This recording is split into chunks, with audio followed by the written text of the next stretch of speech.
Hello viewers, আসসালামু আলাইকুম। সবাই কেমন আছেন? আশা করি সবাই অনেক অনেক ভালো আছেন। তো আলহামদুলিল্লাহ আমিও ভালো আছি। তো আজকে আপনাদের সবাইকে আমার নতুন একটা ভিডিওতে স্বাগতম। তো আজকের ভিডিওটা হচ্ছে যে প্রতিদিন ব্যবহারে 20টি শব্দার্থ।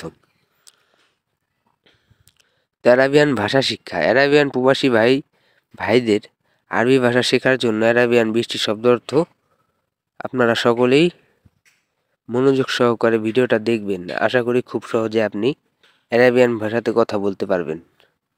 তো আর বেশি কথা বাড়াবো না, তো চলুন শুরু করা যাক। প্রথমে হচ্ছে যে আনা। আনা অর্থ আমি। আনা অর্থ আমি। ইনতা। ইনতা অর্থ হচ্ছে যে তুমি। ইনতা অর্থ হচ্ছে তুমি। মেন। মেন অর্থ হচ্ছে কে। মেন শব্দের অর্থ হচ্ছে যে কে। তো তারপর হচ্ছে যে লিমান। লিমান অর্থ কাহারা। লিমান অর্থ হচ্ছে কাহারা। ওয়াল্লাই মানে সত্য। অল্লাই শব্দের অর্থ হচ্ছে সত্য। গাদ্দাব অর্থ হচ্ছে মিথ্যা। গাদ্দাব অর্থ হচ্ছে মিথ্যা। তো তারপর হচ্ছে ইলা। ইলা অর্থ দিকে। ইলা শব্দের অর্থ হচ্ছে দিকে। ইসিম। ইসিম অর্থ নাম। ইসুম। ইসুম অর্থ নাম। মান মানে কাকে। মান শব্দের অর্থ হচ্ছে কাকে। তারপর হচ্ছে কুরসি। কুরসি অর্থ চেয়ার। কুরসি অর্থ চেয়ার। তাসবাহ। তাসবাহ অর্থ হাসি।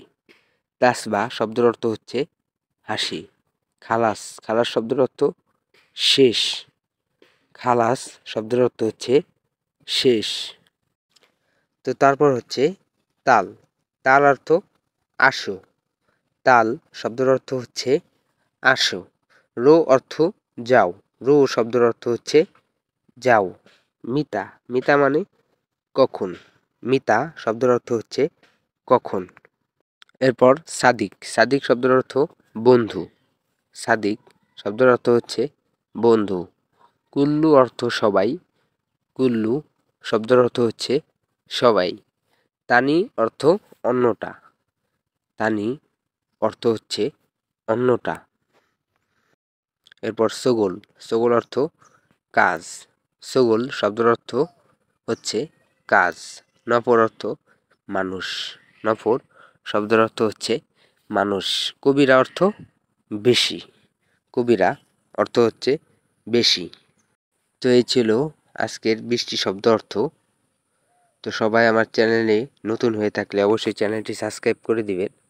আর যদি আগের থেকেই সাবস্ক্রাইব করা থাকে তো অবশ্যই একটা লাইক করে একটা কমেন্ট করে দিবেন। ধন্যবাদ।